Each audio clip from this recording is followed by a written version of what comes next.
Hey guys, Kel and Family Handyman. Germs that can make you sick are on all types of surfaces, from countertops to doorknobs, you name it. But luckily there are a few common household items that can kill germs effectively. Let's check them out.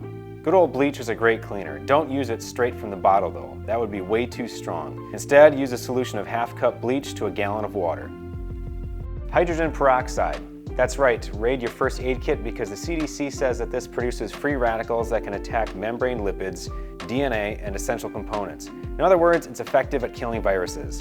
Pop it into a spray bottle and spray it onto surfaces, then let it sit for a few minutes before you wipe it away. Isopropyl alcohol.